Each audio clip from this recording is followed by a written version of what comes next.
ఏదైతే ఈ ప్రభుత్వం ఉందో ఈ ప్రభుత్వం ఆ బోర్డుని సస్పెండ్ చేయాలి.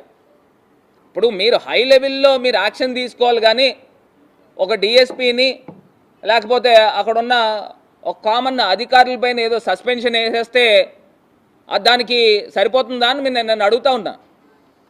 ఇప్పుడు పోలీసుల్ని డిప్లాయ్ చేయాల్సిన బాధ్యత ఎవరిది? అక్కడ ఉన్న ఎస్పీది కాదా? కిందన తిరుపతిలో జరిగినప్పుడు టీటీడీ బోర్డు వాళ్ళు సమన్వయం చేసుకోవాలి కదా, ఎందుకు చేసుకోలేదు?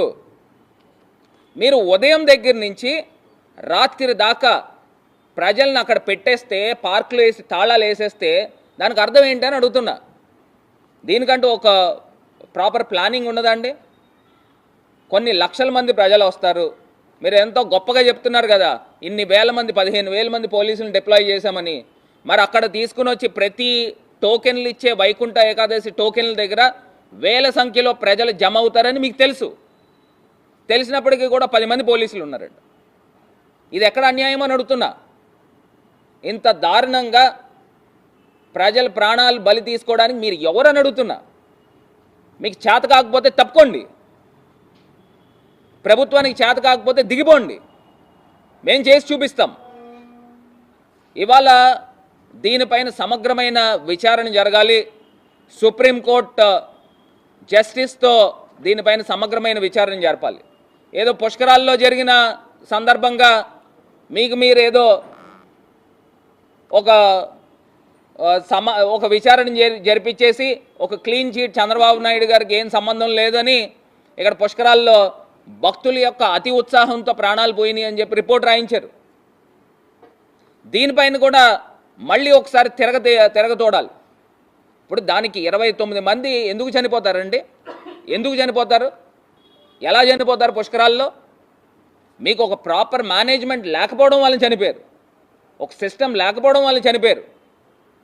ఇదే సేమ్ ఇక్కడ కూడా ఒక ప్రాపర్ మేనేజ్మెంట్, ఒక సిస్టమ్ లేకపోవడం వల్ల చనిపోయారు.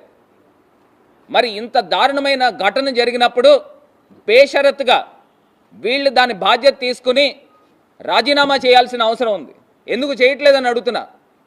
ఇప్పుడు తిరుమల తిరుపతి దేవస్థానం బోర్డు రాజీనామా చేయాలి ఇమీడియట్గా. 7 వ్యక్తులు చనిపోతే మీకు ఆటల కింద ఉందా అని అడుగుతున్నా. అదే జగన్మోహన్ రెడ్డి గారు అక్కడ ఉన్న క్షతగాత్రుల్ని పరామర్శించడానికి వెళ్తే ట్రాఫిక్ క్లియర్ చేయరు, కావాలని తీసుకొచ్చి ట్రాఫిక్ని అంతరాయం పెడతారు. అంటే ఇది ఎక్కడ అన్యాయం అడుగుతున్నా. ఒక ప్రతిపక్షంలో ఉన్న నాయకుడు ప్రజలకు ఏం జరిగిందో బాగోగులు తెలుసుకోవడానికి వెళ్తే అక్కడ వెళ్ళనివరా? ఏ రకమైన అడ్డంకులు చేస్తూ ఉన్నారు? ఇది మనం ప్రజాస్వామ్యంలో ఉన్నాము, ఇదేమి హిట్లర్ పరిపాలన కాదు. అదొకసారి తెలుసుకోండి చంద్రబాబు నాయుడు గారు. మీరు ప్రజల్ని మోసం చేసి మీరు ఇవాళ ఈ అధికార పీఠంలో కూర్చున్నారు. ప్రతి మహిళకి 18,000 ఇస్తాము, ప్రతి పిల్లలకి 15,000 ఇస్తామని మీరు రాష్ట్రంలో ఉన్న ప్రజలందరినీ మోసం చేసి ఇవాళ మీరు అధికారంలోకి వచ్చారు. అది మీ గొప్పతనం కాదు.